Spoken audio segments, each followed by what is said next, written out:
ਸਤਿ ਸ਼੍ਰੀ ਅਕਾਲ एवरीवन ਤੁਹਾਡੇ ਸਾਰਿਆਂ ਦਾ ਸਟੱਡੀ ਆਈਕਿਊ ਦੇ ਲਰਨਿੰਗ ਪਲੇਟਫਾਰਮ ਤੇ ਸਵਾਗਤ ਹੈ। ਅੱਜ ਅਸੀਂ ਪੰਜਾਬ ਤੇ ਜੁਲਾਈ 2021 ਦੇ ਕਰੰਟ ਅਫੇਅਰਸ ਦਾ ਥਰਡ ਪਾਰਟ ਕਰਾਂਗੇ। ਦੇਖੋ ਤੁਹਾਡੇ ਐਗਜ਼ਾਮਸ ਦੀ ਡੇਟ ਆ ਚੁੱਕੀ ਹੈ। ਮੈਂ ਹੋਪ ਕਰਦੀ ਹਾਂ ਕਿ ਤੁਹਾਡਾ ਐਗਜ਼ਾਮ ਵਧੀਆ ਜਾਵੇ ਤੇ ਕੋਸ਼ਿਸ਼ ਵੀ ਇਹ ਹੈ ਕਿ ਤੁਹਾਡੇ ਐਗਜ਼ਾਮ ਤੋਂ ਪਹਿਲਾਂ ਕਰੰਟ ਅਫੇਅਰ ਕਵਰ ਹੋ ਜਾਵੇ ਤੇ ਅਸੀਂ ਅਪਰੋਕਸੀਮੇਟਲੀ 6 ਮੰਥਸ ਦਾ ਕਰੰਟ ਅਫੇਅਰ ਤਾਂ ਵਧੀਆ ਤਰੀਕੇ ਨਾਲ ਕਵਰ ਕਰ ਹੀ ਲਿਆ ਹੈ ਪੰਜਾਬ ਦਾ ਤੇ ਮੈਨੂੰ ਨਹੀਂ ਲੱਗਦਾ ਕਿ ਉਹਦੇ ਤੋਂ ਪਿੱਛੇ ਪੰਜਾਬ ਦੇ ਸਪੈਸੀਫਿਕ ਕਰੰਟ ਅਫੇਅਰ ਚ ਕੁਝ ਆਏਗਾ ਵੀ। ਜੇ ਆਏਗਾ ਵੀ ਤਾਂ ਉਹ ਵੀ ਵੀਡੀਓ ਸਟੱਡੀ ਆਈਕਿਊ ਤੇ ਅਵੇਲੇਬਲ ਨੇ, ਤੁਸੀਂ ਦੇਖ ਸਕਦੇ ਹੋ। ਤੇ ਹੁਣ ਥਰਡ ਪਾਰਟ ਦੇ ਨਾਲ ਜਿਹੜਾ ਐਗਜ਼ਾਮ ਤੁਹਾਡਾ ਫਸਟ ਵੀਕ ਚ ਆ ਰਿਹਾ ਅਗਸਤ ਦੇ, ਉਹਦੇ ਵਿੱਚ ਆਉਣ ਵਾਲੇ ਕਰੰਟ ਅਫੇਅਰ ਦਾ ਜਿਹੜਾ ਪੋਰਸ਼ਨ ਹੈ ਪੰਜਾਬ ਸਪੈਸੀਫਿਕ, ਉਹ ਸ਼ਾਇਦ ਕਵਰ ਹੋ ਜਾਏਗਾ ਤੇ ਤੁਹਾਡੇ ਜਿੰਨੇ ਐਗਜ਼ਾਮ ਹੋਰ ਵੀ ਆ ਰਹੇ ਨੇ ਉਹਨਾਂ ਵਾਸਤੇ ਵੀ ਇਹ ਕਰੰਟ ਅਫੇਅਰ ਯੂਜ਼ਫੁਲ ਹੋਏਗਾ। ਮੇਰਾ ਨਾਮ ਰਵਨੀਤ ਕੌਰ ਹੈ। ਸ਼ੁਰੂ ਕਰਦੇ ਹਾਂ ਅੱਜ ਦੇ ਵੀਡੀਓ ਨੂੰ। ਸਭ ਤੋਂ ਪਹਿਲਾ ਕੁਐਸਚਨ ਅਸੀਂ ਪ੍ਰਧਾਨ ਮੰਤਰੀ ਕਿਸਾਨ सम्मान निधि योजना ਦੇ ਉੱਤੇ ਕਰਾਂਗੇ। ਦੇਖੋ ਇਹ ਕੁਐਸਚਨ ਅਸੀਂ ਕਿਉਂ ਕਰ ਰਹੇ ਹਾਂ, ਇਹਦਾ ਰੀਜ਼ਨ ਵੀ ਅਸੀਂ ਬਾਅਦ ਚ ਦੇਖਾਂਗੇ। ਪਹਿਲਾਂ ਤੁਸੀਂ ਦੱਸਣਾ ਹੈ ਕਿ ਇਸ ਸਕੀਮ ਦੇ ਕੰਟੈਕਸਟ ਵਿੱਚ ਇਨਕਰੈਕਟ ਆਪਸ਼ਨ ਕਿਹੜਾ ਹੈ, ਗਲਤ ਵਿਕਲਪ ਤੁਸੀਂ ਦੱਸਣਾ ਹੈ। ਕੁਐਸਚਨ ਜਦੋਂ ਵੀ ਕਰੋਗੇ ਐਗਜ਼ਾਮ ਹਾਲ ਦੇ ਵਿੱਚ ਤਾਂ ਧਿਆਨ ਰੱਖਿਓ ਕਰੈਕਟ ਇਨਕਰੈਕਟ ਪੁੱਛਿਆ ਹੈ, ਤੁਸੀਂ ਧਿਆਨ ਨਾਲ ਦੇਖਣਾ ਹੈ, ਠੀਕ ਹੈ। ਸਭ ਤੋਂ ਪਹਿਲੀ ਸਟੇਟਮੈਂਟ ਕੀ ਕਹਿੰਦੀ ਹੈ ਕਿ ਇਸ ਸਕੀਮ ਦੇ ਤਹਿਤ ਸੈਂਟਰ ਜਿਹੜੀ ਹੈ ਉਹ 6000 ਰੁਪਏ ਹਰ ਸਾਲ ਟ੍ਰਾਂਸਫਰ ਕਰਦੀ ਹੈ ਅਮਾਉਂਟ 3 ਇੰਸਟਾਲਮੈਂਟ ਦੇ ਵਿੱਚ। ਕਿਹਨਾਂ ਨੂੰ ਕੀਤੀ ਜਾਂਦੀ ਹੈ? ਲੈਂਡ ਹੋਲਡਿੰਗ ਫਾਰਮਰਸ ਨੂੰ ਕੀਤੀ ਜਾਂਦੀ ਹੈ ਜਿਨ੍ਹਾਂ ਦੇ ਕੋਲ 1 ਹੈਕਟੇਅਰ ਤੋਂ ਘੱਟ ਲੈਂਡ ਹੋਏਗਾ, ਠੀਕ ਹੈ। ਦੇਖੋ ਓਨਲੀ ਵਰਡ ਆ ਗਿਆ, ਪਹਿਲੀ ਗੱਲ ਤਾਂ ਗਲਤ ਹੈ ਇਹ ਪੁਆਇੰਟ।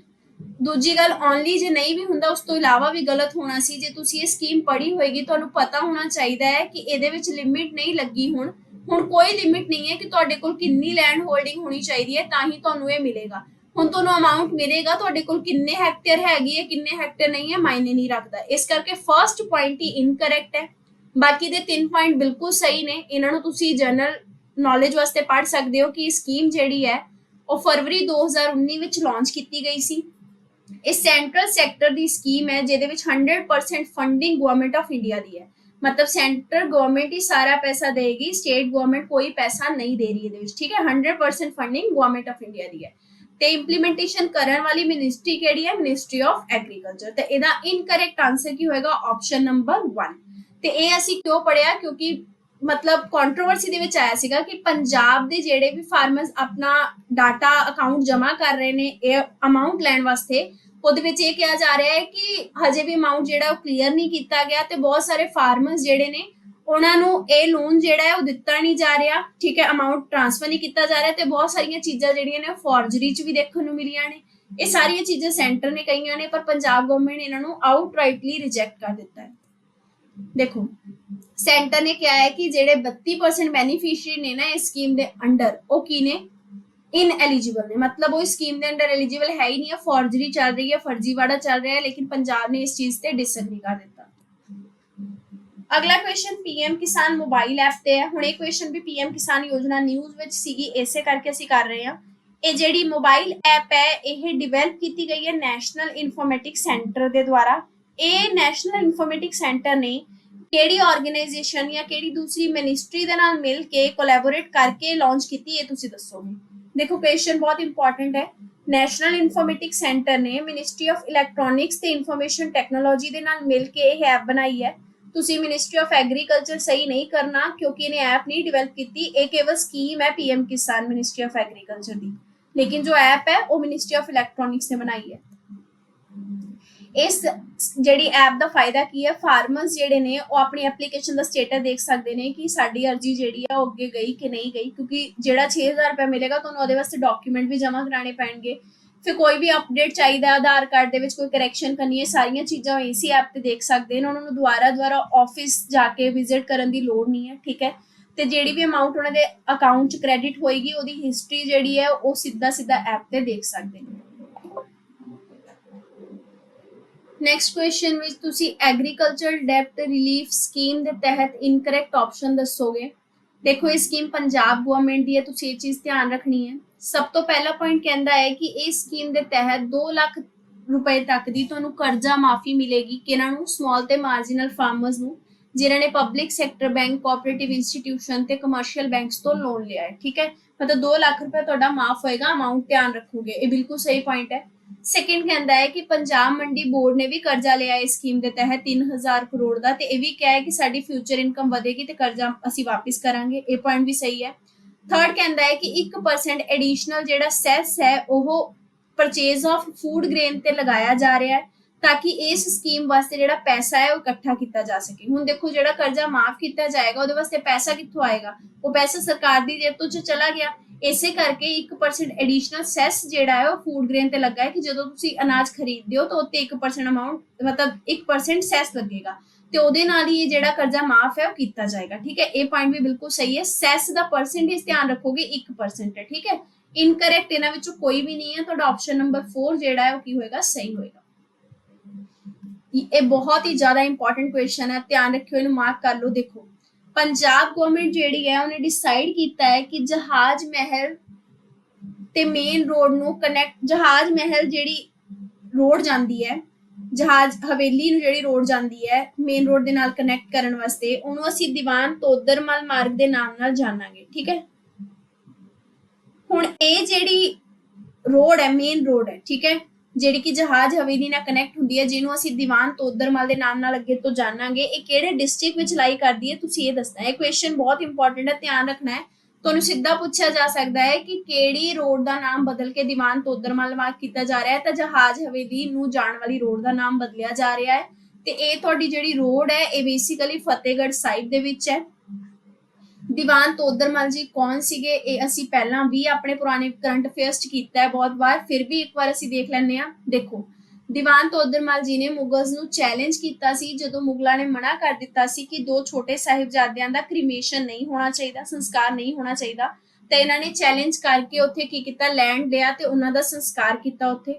ਤੇ ਇਹਨਾਂ ਦੀ ਲੈਗੇਸੀ ਨੂੰ ਪ੍ਰਮੋਟ ਕਰਨ ਵਾਸਤੇ ਹੁਣ ਜਹਾਜ਼ ਹਵੇਲੀ ਨੂੰ ਮੇਨ ਰੋਡ ਨਾਲ ਕਨੈਕਟ ਕਰਨ ਵਾਲੀ ਰੋਡ ਦਾ ਨਾਮ ਦੀਵਾਨ ਤੋਦਰਮਲ ਮਾਰਗ ਕੀਤਾ ਜਾਏਗਾ। ਅਗਲਾ ਕੁਐਸਚਨ ਐਨਜੀਟੀ ਯਾਨੀ ਕਿ ਨੈਸ਼ਨਲ ਗ੍ਰੀਨ ਟ੍ਰਿਬਿਊਨਲ ਦੇ ਰੈਫਰੈਂਸ ਦੇ ਵਿੱਚ ਹੈ। ਤੁਸੀਂ ਕਰੈਕਟ ਆਪਸ਼ਨ ਦੱਸਣਾ ਹੈ। ਸਭ ਤੋਂ ਪਹਿਲਾ ਆਪਸ਼ਨ ਕਹਿੰਦਾ ਹੈ ਕਿ ਇਹ ਸਪੈਸ਼ਲਾਈਜ਼ਡ ਬਾਡੀ ਹੈ ਜਿਹਨੂੰ ਐਨਜੀਟੀ ਐਕਟ 2010 ਦੇ ਤਹਿਤ ਬਣਾਇਆ ਗਿਆ ਸੀ। ਬਿਲਕੁਲ ਸਹੀ ਗੱਲ ਹੈ। ਸੈਕਿੰਡ ਕਹਿੰਦਾ ਹੈ ਕਿ ਇੰਡੀਆ ਦੂਸਰਾ ਕੰਟਰੀ ਹੈ ਵਰਲਡ ਦੇ ਵਿੱਚ ਜਿਹਨੇ ਕਿ ਸਪੈਸ਼ਲਾਈਜ਼ਡ ਇਨਵਾਇਰਨਮੈਂਟਲ ਟ੍ਰਿਬਿਊਨਲ ਜਿਹੜੀ ਹੈ ਉਹ ਸੈਟਅਪ ਕੀਤੀ ਹੈ। ਇਹ ਪੁਆਇੰਟ ਤੁਹਾਡਾ ਗਲਤ ਹੈ ਕਿਉਂਕਿ ਇੰਡੀਆ ਥਰਡ ਕੰਟਰੀ ਹੈ। ਪਹਿਲੇ 2 ਨਿਊਜ਼ੀਲੈਂਡ ਤੇ ਆਸਟ੍ਰੇਲੀਆ ਸੀਗੇ ਜਿਹਦੇ ਵਿੱਚ ਇਹ ਸਪੈਸੀਫਿਕ ਇਦਾਂ ਦੀ ਟ੍ਰਿਬਿਊਨਲ ਬਣਾਈ ਗਈ ਜਿਹੜੀ ਇਨਵਾਇਰਨਮੈਂਟਲ ਮੈਟਰਸ ਦੇ ਨਾਲ ਡੀਲ ਕਰੂਗੀ। ਪਰ ਇੱਕ ਚੀਜ਼ ਹੋਰ ਧਿਆਨ ਰੱਖੋਗੇ ਕਿ ਜੇ ਆਪਾਂ ਡਿਵੈਲਪਿੰਗ ਕੰਟਰੀ ਦੀ ਗੱਲ ਕਰੀਏ ਤਾਂ ਫਰਸਟ ਡਿਵੈਲਪਿੰਗ ਕੰਟਰੀ ਤੁਹਾਡਾ ਇੰਡੀਆ ਹੀ ਹੈ ਜਿਹਨੇ ਐਨਜੀਟੀ ਇਸਟੈਬਲਿਸ਼ ਕੀਤੀ। ਠੀਕ ਹੈ, ਇਸ ਕਰਕੇ ਤੁਹਾਡਾ ਜਿਹੜਾ ਕਰੈਕਟ ਆਪਸ਼ਨ ਹੈ ਉਹ ਕੀ ਹੋਏਗਾ? 1 ਓਨਲੀ। ਹੁਣ ਆਪਾਂ ਇਹ ਕੁਐਸਚਨ ਸਟੱਡੀ ਕਿਉਂ ਕੀਤਾ? ਕਿਉਂਕਿ ਐਨਜੀਟੀ ਨੇ ਪੰਜਾਬ ਫੋਰੈਸਟ ਡਿਪਾਰਟਮੈਂਟ ਨੂੰ ਡਾਇਰੈਕਸ਼ਨ ਦਿੱਤੀਆਂ ਹੈ ਕਿ ਉਹ ਨਾ ਪ੍ਰੋਬ ਕੰਡਕਟ ਕਰਨ, ਮਤਲਬ ਅਗਵਾਈ ਕਰਨ, ਕਿਉਂਕਿ ਐਕਚੁਅਲ ਦੇ ਵਿੱਚ ਫਰੀਦਕੋਟ 'ਚ 400 ਪੈਰਟਸ ਜਿਹੜੇ ਸੀਗੇ ਉਹਨਾਂ ਦੀ ਡੈਥ ਹੋ ਗਈ। ਇਸ ਵਾਸਤੇ ਕਿਹਾ ਜਾ ਰਿਹਾ ਹੈ ਕਿ ਇਹ ਤੇ ਇਨਕੁਆਇਰੀ ਕੀਤੀ ਜਾਵੇ। ਪੌਂਗ ਡੈਮ ਜਿਹਨੂੰ ਅਸੀਂ ਬਿਆਸ ਡੈਮ ਦੇ ਨਾਮ ਨਾਲ ਵੀ ਜਾਣਦੇ ਹਾਂ, ਇਹ ਅਰਥ ਫਿਲ ਇੰਬੈਂਕਮੈਂਟ ਡੈਮ ਹੈ। ਕਿਹੜੇ ਸਾਲ ਵਿੱਚ ਬਣਾਇਆ ਗਿਆ ਸੀ ਤੁਸੀਂ ਦੱਸਣਾ ਹੈ। ਧਿਆਨ ਰੱਖੋਗੇ ਇਹ ਤੁਹਾਡਾ 1975 ਚ ਬਣਾਇਆ ਗਿਆ ਸੀ। ਇਹ ਨਿਊਜ਼ ਦੇ ਵਿੱਚ ਕਿਉਂ ਸੀਗਾ? ਕਿਉਂਕਿ ਹਿਮਾਚਲ ਦੇ ਵਿੱਚ ਬਾਰਿਸ਼ ਹੋਈ ਤੇ ਪੌਂਗ ਡੈਮ 'ਚ ਦੁਬਾਰਾ ਪਾਣੀ ਆ ਗਿਆ ਤੇ ਕਿਹਾ ਜਾ ਰਿਹਾ ਸੀਗਾ ਕਿ ਇਹਦੇ ਨਾਲ ਸ਼ਾਇਦ ਇਲੈਕਟ੍ਰਿਸਿਟੀ ਦੀ ਪ੍ਰੋਬਲਮ ਜਿਹੜੀ ਪੰਜਾਬ 'ਚ ਚੱਲ ਰਹੀ ਹੈ ਉਹ ਹੱਲ ਹੋ ਜਾਵੇ। ਇਸ ਕਰਕੇ ਅਸੀਂ ਸਟੱਡੀ ਕਰ ਰਹੇ ਹਾਂ। ਇਹ ਰਿਵਰ ਬਿਆਸ ਦੇ ਉੱਤੇ ਬਣਿਆ ਹੋਇਆ ਡੈਮ ਹੈ। ਠੀਕ ਹੈ, ਸ਼ਿਵਾਲਿਕ ਹਿਲਸ ਦੇ ਵਿੱਚ ਕਾਂਗੜਾ ਡਿਸਟ੍ਰਿਕਟ ਹਿਮਾਚਲ ਪ੍ਰਦੇਸ਼।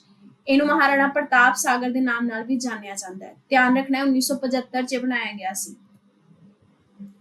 ਅਗਲਾ ਕੁਐਸਚਨ ਹੈ ਯਸ਼ਪਾਲ ਸ਼ਰਮਾ ਜਿਨ੍ਹਾਂ ਦਾ ਹੁਣੇ ਹਾਰਟ ਅਟੈਕ ਨਾਲ ਡੈਥ ਹੋ ਗਿਆ ਹੈ, ਇਹ ਫੇਮਸ ਕਿਹੜੀ ਫੀਲਡ ਦੇ ਵਿੱਚ ਇਹ ਫੇਮਸ ਸੀਗੇ ਤੁਸੀਂ ਦੱਸੋਗੇ। ਇਹ ਤੁਹਾਡੇ ਫੇਮਸ ਕ੍ਰਿਕਟਰ ਸੀਗੇ। ਜਦੋਂ ਦਿਲੀਪ ਕੁਮਾਰ ਜੀ ਦੀ ਹੁਣੇ ਡੈਥ ਹੋਈ ਸੀ ਉਦੋਂ ਯਸ਼ਪਾਲ ਸ਼ਰਮਾ ਜੀ ਨੇ ਉਹਨਾਂ ਦੇ ਕੰਟਰੀਬਿਊਸ਼ਨ ਬਾਰੇ ਵੀ ਦੱਸਿਆ ਸੀ ਕਿ ਕਿੱਦਾਂ ਉਹਨਾਂ ਨੇ ਯਸ਼ਪਾਲ ਸ਼ਰਮਾ ਜੀ ਨੂੰ ਅਸਿਸਟ ਕੀਤਾ ਸੀ ਜਦੋਂ ਕ੍ਰਿਕਟ ਦੇ ਵਿੱਚ ਆਏ ਸੀਗੇ, ਕਿੱਦਾਂ ਹੈਲਪ ਕੀਤੀ ਸੀਗੀ। ਤੇ ਹੁਣ ਇਹਨਾਂ ਦੀ ਵੀ ਡੈਥ ਹੋ ਗਈ ਹੈ। ਇੱਕ ਚੀਜ਼ ਧਿਆਨ ਰੱਖੋਗੇ ਇਹਨਾਂ ਬਾਰੇ ਸਭ ਤੋਂ ਜ਼ਿਆਦਾ ਇੰਪੋਰਟੈਂਟ ਪੁਆਇੰਟ ਜਿਹੜਾ ਪੁੱਛਿਆ ਜਾ ਸਕਦਾ ਹੈ, ਲੁਧਿਆਣਾ ਦੇ ਸੀਗੇ ਬੇਸਿਕਲੀ। 1983 ਦਾ ਵਰਲਡ ਕੱਪ ਅਸੀਂ ਸਾਰੇ ਯਾਦ ਰੱਖਦੇ ਹਾਂ ਲੇਕਿਨ ਯਸ਼ਪਾਲ ਜੀ ਦਾ ਕੰਟਰੀਬਿਊਸ਼ਨ ਜਿਹੜਾ ਹੈ ਉਹ ਹਰ ਕੋਈ ਭੁੱਲ ਜਾਂਦਾ ਹੈ ਕਿਉਂਕਿ ਸਾਰਿਆਂ ਨੂੰ ਇੰਨਾ ਪਤਾ ਹੈ ਕਿ ਕਪਿਲ ਦੇਵ ਨੇ ਉਸ ਟਾਈਮ ਸਭ ਤੋਂ ਜ਼ਿਆਦਾ ਰਨ ਬਣਾਏ ਸੀਗੇ 1983 ਦੇ ਵਰਲਡ ਕੱਪ 'ਚ, ਲੇਕਿਨ ਸੈਕੰਡ ਮੋਸਟ ਹਾਈਐਸਟ ਰਨਸ ਜਿਹੜੇ ਸੀਗੇ ਸਕੋਰ ਸੀਗੇ ਉਹ ਯਸ਼ਪਾਲ ਜੀ ਨੇ ਬਣਾਏ ਸੀਗੇ ਤੇ ਫੇਮਸ ਕ੍ਰਿਕਟਰ ਸੀਗੇ ਆਪਣੇ ਟਾਈਮ ਤੇ। ਠੀਕ ਹੈ, अगला क्वेश्चन है अमृता शेरगिल दी 1938 ਦੀ ਇੱਕ ਪੇਂਟਿੰਗ ਹੈ, ਤੁਸੀਂ ਉਹਦਾ ਟਾਈਟਲ ਦੱਸਣਾ ਹੈ। ਇਹ ਪੇਂਟਿੰਗ ਲਗਭਗ 37.8 ਕਰੋੜ ਦੀ ਵਿਕੀ ਹੈ ਤੇ ਇਹਨੇ ਵਰਲਡ ਰਿਕਾਰਡ ਦਰਜ ਕਰ ਲਿਆ ਆਪਣੇ ਨਾਮ ਤੇ, ਕਿਉਂਕਿ ਇਹ ਹਾਈਐਸਟ ਵੈਲਿਊ ਦੀ ਪੇਂਟਿੰਗ ਵਿਕੀ ਹੈ ਹੁਣ ਤੱਕ ਕਿਸੇ ਵੀ ਆਰਟਿਸਟ ਦੀ ਆਕਸ਼ਨ ਦੇ ਵਿੱਚ, ਠੀਕ ਹੈ। ਤੇ ਇਸ ਕਰਕੇ ਇਹ ਪੇਂਟਿੰਗ ਜਿਹੜੀ ਹੈ ਧਿਆਨ ਰੱਖੋਗੇ, ਇਹਦਾ ਨਾਮ ਹੈ ਇਨ ਦਾ ਲੇਡੀਜ਼ ਇਨਕਲੋਜ਼ਰ।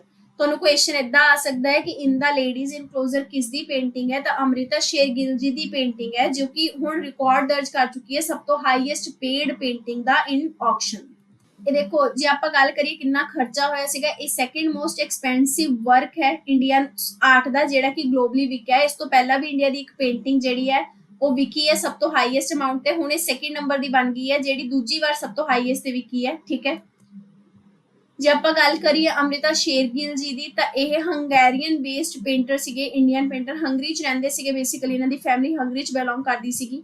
ਧਿਆਨ ਰੱਖੋਗੇ ਕਿ ਆਪਣੇ ਟਾਈਮ ਦੇ अर्ਲੀ ਔਮਨ ਆਰਟਿਸਟ ਸੀਗੇ 20th ਸੈਂਚੁਰੀ ਦੇ, ਤੇ ਇਹਨਾਂ ਨੇ ਬਹੁਤ ਸਾਰੀਆਂ ਚੀਜ਼ਾਂ, ਬਹੁਤ ਸਾਰੀਆਂ ਪੇਂਟਿੰਗ ਚ ਆਪਣਾ ਕੰਟਰੀਬਿਊਸ਼ਨ ਦਿੱਤਾ ਕੰਟਰੀ ਨੂੰ। SGPC यानी कि श्रोमणी गुरुद्वारा प्रबंधक कमेटी ने एक बुक ते बैन लगाने बारे गल कीती है कि द रामायण ऑफ श्री गुरु गोबिंद सिंह जी ते बैन लगाया जाए। हुणे बुक न्यूज़ दे विच सीगी, तुहानूं पुछी जा सकदी है, तो तुसीं दस्सोगे बुक लिखी किहਨਾਂ ने है। ये बलजीत कौर तुलसी जी की किताब है, कंट्रोवर्सी चल रही है, तो ये SGPC ने कहा कि इस किताब ते बैन लगाया जाए। नैक्सट क्वेश्चन है किन्ने करोड़ की ग्रांट जिहड़ी है स्मार्ट स्कूल प्रोजेक्ट के तहत ਦਿੱਤੀ ਜਾਏਗੀ ਪੰਜਾਬ ਦੇ ਡਿਫਰੈਂਟ ਸਕੂਲਾਂ ਨੂੰ, ਤਾਂ ਕਿ ਐਂਟਰੀ ਗੇਟ ਜਿਹੜੇ ਨੇ ਉਹਨਾਂ ਦਾ ਕੰਸਟਰਕਸ਼ਨ ਹੋ ਸਕੇ ਤੇ ਵਧੀਆ ਰਿਸੈਪਸ਼ਨ ਏਰੀਆਜ਼ ਜਿਹੜੇ ਨੇ ਉਹ ਸਕੂਲਸ ਦੇ ਵਿੱਚ ਬਣਾਏ ਜਾ ਸਕਣ। ਤੇ ਇਹਦੇ ਵਾਸਤੇ ਲਗਭਗ 6.43 ਕਰੋੜ ਦੀ ਗ੍ਰਾਂਟ ਪੰਜਾਬ ਸਰਕਾਰ ਸਕੂਲਾਂ ਨੂੰ ਮੁਹੱਈਆ ਕਰਾਏਗੀ।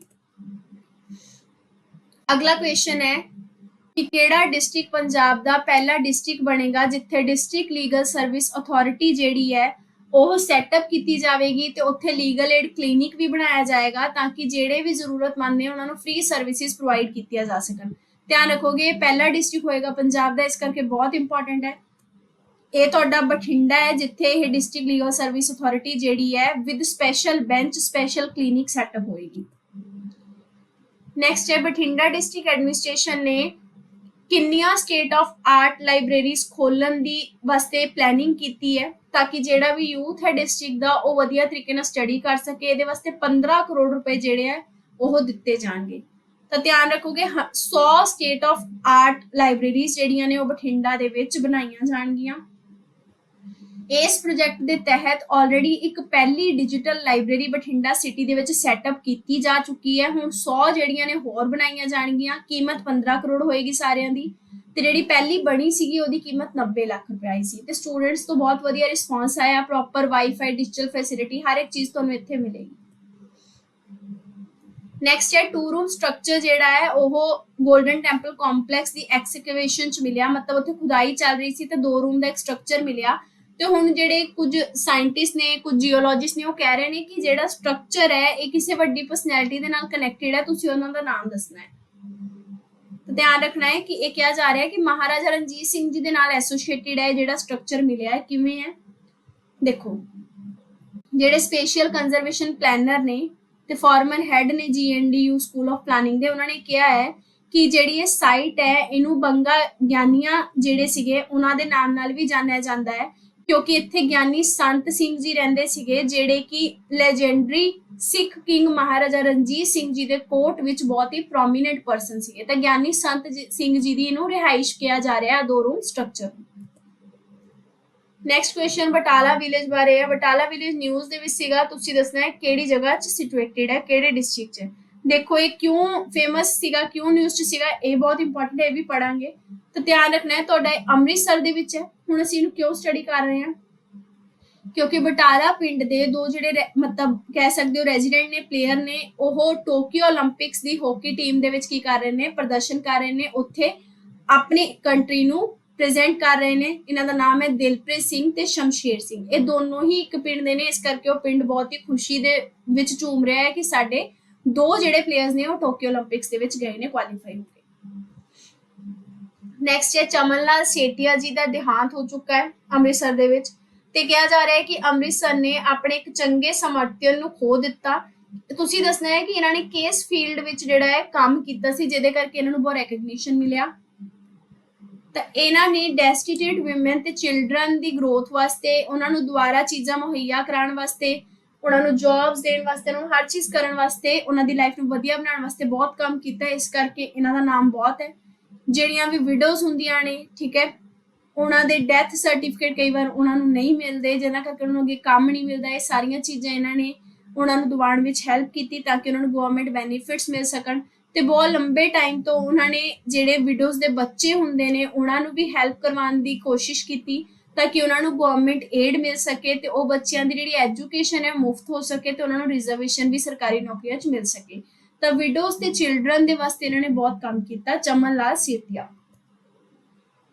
ਨੈਕਸਟ ਕੁਐਸਚਨ ਹੈ ਮੇਜਰ ਇਨਫਰਾਸਟ੍ਰਕਚਰ ਡਿਵੈਲਪਮੈਂਟ ਪ੍ਰੋਜੈਕਟ ਜਿਹੜਾ ਹੈ ਉਹ ਪੰਜਾਬ ਦੇ ਵਿੱਚ ਜਲਦੀ ਹੀ ਸ਼ੁਰੂ ਕੀਤਾ ਜਾਏਗਾ। ਕਿੰਨੇ ਕਰੋੜ ਦਾ ਇਹ ਪ੍ਰੋਜੈਕਟ ਹੋਏਗਾ ਜਿਹਦੇ ਵਿੱਚ ਐਗਰੀਕਲਚਰ ਰਿਲੇਟਿਡ ਕੰਸਟਰਕਸ਼ਨ ਤੇ ਇੰਡਸਟਰੀਅਲ ਡਿਵੈਲਪਮੈਂਟ ਵਾਸਤੇ ਵੀ ਇਨਫਰਾਸਟ੍ਰਕਚਰ ਬਣਾਇਆ ਜਾਏਗਾ। ਤਾਂ ਪੰਜਾਬ ਗਵਰਨਮੈਂਟ ਦਾ ਇਹ ਕਹਿਣਾ ਹੈ ਕਿ 69,000 ਕਰੋੜ ਰੁਪਏ ਜਿਹੜੇ ਨੇ ਉਹ ਸਟੇਟ ਦੇ ਵਿੱਚ ਅਲਾਟ ਕੀਤੇ ਜਾਣਗੇ ਤਾਂ ਕਿ ਜਿਹੜਾ ਇਨਫਰਾਸਟ੍ਰਕਚਰ ਹੈ ਉਹ ਪੂਰੀ ਤਰ੍ਹਾਂ ਨਾਲ ਪੰਜਾਬ ਦਾ ਬਦਲਿਆ ਜਾ ਸਕੇ ਤੇ ਹੋਰ ਵਧੀਆ ਕੀਤਾ ਜਾ ਸਕੇ। ਨੈਕਸਟ ਕੁਐਸਚਨ ਹੈ ਕਿ ਕਿਹੜੀ ਆਰਗੇਨਾਈਜੇਸ਼ਨ ਨੇ ਨੇਸ਼ਨ ਦਾ ਪਹਿਲਾ ਆਕਸੀਜਨ ਰਾਸ਼ਨਿੰਗ ਡਿਵਾਈਸ ਡਿਵੈਲਪ ਕੀਤਾ ਹੈ? ਇਹ ਪੰਜਾਬ ਦੀ ਆਰਗੇਨਾਈਜੇਸ਼ਨ ਹੈ IIT ਰੋਪੜ। IIT ਰੋਪੜ ਨੇ ਇੰਡੀਆ ਦਾ ਪਹਿਲਾ ਆਕਸੀਜਨ ਰਾਸ਼ਨਿੰਗ ਡਿਵਾਈਸ ਬਣਾਇਆ ਹੈ। ਇਹਦਾ ਨਾਮ ਵੀ ਪੁੱਛਿਆ ਜਾ ਸਕਦਾ ਹੈ, ਐਮਲੈਕਸ ਹੈ। ਤੁਹਾਨੂੰ ਪੁੱਛਿਆ ਜਾ ਸਕਦਾ ਹੈ ਐਮਲੈਕਸ ਕਿਹਨੇ ਡਿਵੈਲਪ ਕੀਤਾ? IIT ਰੋਪੜ ਨੇ। ਐਮਲੈਕਸ ਹੈ ਕੀ? ਆਕਸੀਜਨ ਰਾਸ਼ਨਿੰਗ ਡਿਵਾਈਸ ਹੈ, ਠੀਕ ਹੈ। ਇਹ ਕੀ ਕਰਦਾ ਹੈ? ਫਲੋ ਆਫ ਆਕਸੀਜਨ ਨੂੰ ਪ੍ਰੋਪਰ ਕੰਟਰੋਲ ਕਰਦਾ ਹੈ ਤੇ ਮੈਨੇਜ ਕਰਦਾ ਹੈ ਤੇ ਵੇਸਟ ਨਹੀਂ ਹੋਣ ਦਿੰਦਾ। ਕਿਵੇਂ ਨਹੀਂ ਹੋਣ ਦਿੰਦਾ? ਕਿਉਂਕਿ ਜਦੋਂ ਕਾਰਬਨ ਡਾਈਆਕਸਾਈਡ ਪੇਸ਼ੈਂਟ ਦੇ ਦੁਆਰਾ ਐਕਸੇਲ ਕੀਤੀ ਜਾਂਦੀ ਹੈ ਉਦੋਂ ਇਹ ਆਕਸੀਜਨ ਨੂੰ ਬਚਾਉਂਦਾ ਹੈ ਤੇ ਵੇਸਟ ਨਹੀਂ ਕਰਦਾ ਤੇ ਫਲੋ ਆਫ ਆਕਸੀਜਨ ਨੂੰ ਕੰਟਰੋਲ ਕਰਦਾ ਹੈ ਉਸ ਟਾਈਮ ਤੱਕ ਜਿੰਨੀ ਦੇਰ ਤੱਕ ਪੇਸ਼ੈਂਟ ਸਾਹ ਛੱਡ ਰਿਹਾ ਹੈ। ਨੈਕਸਟ ਹੈ ਮੀਰੀ ਪੀਰੀ ਦਿਵਸ ਨੂੰ ਅੰਮ੍ਰਿਤਸਰ ਦੇ ਵਿੱਚ ਸੈਲੀਬ੍ਰੇਟ ਕੀਤਾ ਗਿਆ। ਮੀਰੀ ਪੀਰੀ ਦਿਵਸ ਜਾਂ ਫਿਰ ਮੀਰੀ ਪੀਰੀ ਜਿਹੜੀ ਸੀਗੀ ਇਹ ਕਿਹਨਾਂ ਨੇ ਇੰਟਰੋਡਿਊਸ ਕੀਤੀ ਸੀ ਤੁਸੀਂ ਦੱਸਣਾ ਹੈ। ਤੇ ਤੁਹਾਡੀ 6ਵੀਂ ਪਾਤਸ਼ਾਹੀ ਗੁਰੂ ਹਰਗੋਬਿੰਦ ਸਿੰਘ ਜੀ ਦੇ ਦੁਆਰਾ ਜਿਹੜੀ ਸੀਗੀ ਮੀਰੀ ਪੀਰੀ ਸ਼ੁਰੂ ਕੀਤੀ ਗਈ ਸੀ। ਬੇਸਿਕਲੀ ਮੀਰੀ ਪੀਰੀ ਦਾ ਪਰਪਸ ਕੀ ਹੁੰਦਾ ਹੈ? ਇਹ ਸਾਨੂੰ ਕਨੈਕਟ ਕਰਦਾ ਹੈ ਮੀਰੀ ਪਲਸ ਪੀਰੀ, ਮਤਲਬ ਤੁਹਾਨੂੰ ਇਹ ਚੀਜ਼ ਵੀ ਦੱਸਦਾ ਹੈ ਕਿ ਤੁਸੀਂ ਸਪਿਰਿਚੁਅਲ ਵੀ ਰਹਿਣਾ ਹੈ, ਸਪਿਰਿਚੁਅਲਿਟੀ ਦੇ ਨਾਲ ਕਨੈਕਟ ਰਹਿਣਾ ਹੈ। ਮੀਰੀ ਮਤਲਬ ਤਲਵਾਰ ਚੱਕਣਾ, ਕਿ ਕਿਸੇ ਵੀ ਬੰਦੇ ਨਾਲ ਜੇ ਗਲਤ ਚੀਜ਼ ਹੋ ਰਹੀ ਹੈ ਤਾਂ ਤੁਸੀਂ ਉਹਨੂੰ ਪ੍ਰੋਟੈਕਟ ਕਰਨਾ, ਇਹ ਵੀ ਤੁਹਾਡੀ ਡਿਊਟੀ ਹੈ। ਤੇ ਇਸ ਕਰਕੇ ਮੀਰੀ ਪੀਰੀ ਦਾ ਸਿਰਨਾਮ ਗੁਰੂ ਹਰਗੋਬਿੰਦ ਸਾਹਿਬ ਜੀ ਨੇ ਦਿੱਤਾ ਸੀ। ਨੈਕਸਟ ਹੈ ਚੀਫ ਮਿਨਿਸਟਰ ਜੀ ਨੇ ਕਿੰਨੇ ਕਰੋੜ ਰੁਪਏ ਦਾ ਸੈਂਕਸ਼ਨ ਪੰਜਾਬ ਨਿਰਮਾਣ ਪ੍ਰੋਗਰਾਮ ਦੇ ਤਹਿਤ ਦਿੱਤਾ ਹੈ? ਪੰਜਾਬ ਨਿਰਮਾਣ ਪ੍ਰੋਗਰਾਮ ਬੇਸਿਕਲੀ ਪੰਚਾਇਤ ਤੇ ਅਰਬਨ ਲੋਕਲ ਬਾਡੀਜ਼ ਦੀ ਡਿਵੈਲਪਮੈਂਟ ਵਾਸਤੇ ਹੈ। ਪਿੰਡਾਂ ਨੂੰ ਵਧੀਆ ਬਣਾਉਣਾ, ਜਿਮ ਖੋਲਣਾ, ਹਰ ਚੀਜ਼ ਖੋਲਣਾ ਉਹਨਾਂ ਵਾਸਤੇ ਹੈ। ਪਾਰਕ ਬਣਾਉਣਾ, ਇਹਦੇ ਵਾਸਤੇ ਹੁਣੇ 658 ਕਰੋੜ ਰੁਪਏ ਜਿਹੜੇ ਨੇ ਉਹ ਦਿੱਤੇ ਗਏ ਨੇ। ਸੈਂਟਰਲ ਯੂਨੀਵਰਸਿਟੀ ਆਫ ਪੰਜਾਬ ਤੇ ਮਹਾਰਾਜਾ ਰਣਜੀਤ ਸਿੰਘ ਪੰਜਾਬ ਟੈਕਨੀਕਲ ਯੂਨੀਵਰਸਿਟੀ ਨੇ ਮੈਟਲ ਆਰਗੈਨਿਕ ਫਰੇਮਵਰਕ ਡਿਵੈਲਪ ਕੀਤਾ ਹੈ ਜਿਹੜਾ ਕਿ ਕਿਸੇ ਇੱਕ ਚੀਜ਼ ਦੀ ਸ਼ਾਰਟੇਜ ਨੂੰ ਪੂਰਾ ਕਰਨ ਵਾਸਤੇ ਯੂਜ਼ ਕੀਤਾ ਜਾਏਗਾ, ਮਤਲਬ ਉਹਦੀ ਸ਼ਾਰਟੇਜ ਨੂੰ ਟੈਕਲ ਕਰੇਗਾ। ਹੁਣ ਇਹ ਕਿਹੜੀ ਚੀਜ਼ ਹੈ ਜਿਹਦੀ ਸ਼ਾਰਟੇਜ ਨੂੰ ਤੁਹਾਡਾ ਇਹ MOF ਟੈਕਲ ਕਰੇਗਾ? ਇਹ ਦੱਸੋ। ਧਿਆਨ ਰੱਖੋਗੇ ਆਕਸੀਜਨ ਦੀ ਸ਼ਾਰਟੇਜ ਨੂੰ ਟੈਕਲ ਕਰਨ ਵਾਸਤੇ ਇਹ ਡਿਵੈਲਪ ਕੀਤਾ ਗਿਆ ਹੈ। ਤੁਹਾਨੂੰ ਦੋਨਾਂ ਦਾ ਨਾਮ ਪੁੱਛਿਆ ਜਾ ਸਕਦਾ ਹੈ ਕਿ ਇਹਨਾਂ ਨੇ ਡਿਵੈਲਪ ਕੀਤਾ। ਸੈਂਟਰਲ ਯੂਨੀਵਰਸਿਟੀ ਆਫ ਪੰਜਾਬ ਨੇ ਕੀਤਾ ਤੇ ਮਹਾਰਾਜਾ ਰਣਜੀਤ ਸਿੰਘ ਪੰਜਾਬ ਟੈਕਨੀਕਲ ਯੂਨੀਵਰਸਿਟੀ ਨੇ ਇਹਨੂੰ ਡਿਵੈਲਪ ਕੀਤਾ ਹੈ। Metal organic framework to tackle the shortage of oxygen. ਅਗਲਾ ਕੁਐਸਚਨ ਨਬਾਰਡ ਤੇ ਹੈ। ਨਬਾਰਡ ਨੇ ਆਪਣਾ ਫਾਊਂਡੇਸ਼ਨ ਡੇ ਸੈਲੀਬ੍ਰੇਟ ਕੀਤਾ ਹੈ ਇੱਕ ਵੈਬੀਨਾਰ ਕੰਡਕਟ ਕਰਵਾ ਕੇ, ਜਿਹਦੇ ਵਿੱਚ ਇਹ ਦੱਸਿਆ ਗਿਆ ਕਿ ਫਾਰਮਰ ਦੀ ਇਨਕਮ ਨੂੰ ਕਿਵੇਂ ਆਪਾਂ ਇਨਹਾਂਸ ਕਰ ਸਕਦੇ ਆ ਇੰਟੀਗ੍ਰੇਟਿਡ ਫਾਰਮਿੰਗ ਦੇ ਥਰੂ। ਹੁਣ ਇਹ ਕਿੰਨਵਾਂ ਫਾਊਂਡੇਸ਼ਨ ਡੇ ਜਿਹੜਾ ਹੈ ਨਬਾਰਡ ਨੇ ਸੈਲੀਬ੍ਰੇਟ ਕੀਤਾ, ਤੁਸੀਂ ਇਹ ਦੱਸੋਗੇ। ਧਿਆਨ ਰੱਖੋਗੇ 40th ਫਾਊਂਡੇਸ਼ਨ ਡੇ ਸੈਲੀਬ੍ਰੇਟ ਕੀਤਾ ਗਿਆ। 1982 ਦੇ ਵਿੱਚ ਨਬਾਰਡ ਜਿਹੜਾ ਉਹ ਸੈਟਅਪ ਕੀਤਾ ਗਿਆ ਸੀ। B ਸ਼ਿਵਾਰਮਨ ਕਮੇਟੀ ਸੀਗੀ ਜਿਹਨੇ ਨਬਾਰਡ ਦੀ ਫਾਰਮੇਸ਼ਨ ਵਾਸਤੇ ਰਿਕਮੈਂਡੇਸ਼ਨ ਦਿੱਤੀਆਂ ਸੀਗੀਆਂ। ਨੈਕਸਟ ਕੁਐਸਚਨ ਹੈ ਕਿਹੜੀ ਆਰਗੇਨਾਈਜੇਸ਼ਨ ਜਾਂ ਏਜੰਸੀ ਨੇ ਮਿਲਕ ਪ੍ਰੋਸੈਸਿੰਗ ਪਲਾਂਟ ਜਿਹੜਾ ਕਿ ਬਸੀ ਪਠਾਣਾ ਵਿਖੇ ਖੁੱਲ ਰਿਹਾ ਹੈ ਉਹਦੇ ਵਾਸਤੇ ਆਪਣਾ ਸਪੋਰਟ ਦਿੱਤਾ ਹੈ, ਜਿਹਦੇ ਨਾਲ ਜਿਹੜੇ ਵੀ ਡੇਅਰੀ ਫਾਰਮਿੰਗ ਦੇ ਵਿੱਚ ਫਾਰਮਰਸ ਹੈ ਉਹਨਾਂ ਨੂੰ ਬੈਨੀਫਿਟ ਹੋਏਗਾ। ਬਸੀ ਪਠਾਣਾ ਪਲਾਂਟ ਬਾਰੇ ਅਸੀਂ ਆਪਣੇ ਪੁਰਾਣੇ ਕਰੰਟ ਅਫੇਅਰਸ ਕੀਤਾ ਸੀਗਾ, ਤੁਸੀਂ ਦੱਸਣਾ ਹੈ ਕਿਹੜੀ ਆਰਗੇਨਾਈਜੇਸ਼ਨ ਵਿੱਚ ਅਸਿਸਟੈਂਸ ਦੇ ਰਹੀ ਹੈ। ਤੇ ਤੁਹਾਡੀ ਨਬਾਰਡ ਹੀ ਹੈ, ਕਿਉਂਕਿ ਨਬਾਰਡ ਨੇ ਫਾਊਂਡੇਸ਼ਨ ਡੇ ਸੈਲੀਬ੍ਰੇਟ ਕੀਤਾ। ਉਸ ਟਾਈਮ ਪੰਜਾਬ ਦੀ ਮੀਟਿੰਗ ਦੇ ਵਿੱਚ ਨਬਾਰਡ ਦੇ ਕੰਟਰੀਬਿਊਸ਼ਨ ਨੂੰ ਵੀ ਬਹੁਤ ਜ਼ਿਆਦਾ ਐਡਮਿਟ ਕੀਤਾ ਗਿਆ ਕਿ ਨਬਾਰਡ ਨੇ ਬਸੀ ਪਠਾਣਾ ਵੇਲੇ ਵੀ ਹੁਣੀ ਡੇਅਰੀ ਫਾਰਮਿੰਗ ਦੀ ਡਿਵੈਲਪਮੈਂਟ ਵਾਸਤੇ ਪੰਜਾਬ ਨੂੰ ਕੰਟਰੀਬਿਊਸ਼ਨ ਦਿੱਤਾ ਹੈ। ਇਸ ਦੇ ਨਾਲ ਸਾਡਾ ਇਹ ਲੈਕਚਰ ਖਤਮ ਹੁੰਦਾ ਹੈ। ਜੇ ਤੁਹਾਡੀ ਕੁਐਰੀ ਹੋਵੇ ਤਾਂ ਤੁਸੀਂ ਇਹਨਾਂ ਕੰਟੈਕਟ ਨੰਬਰਸ ਤੇ ਕੰਟੈਕਟ ਕਰ ਸਕਦੇ ਹੋ। ਪੜ੍ਹਦੇ ਰਹੋ। All the best. Thank you very much.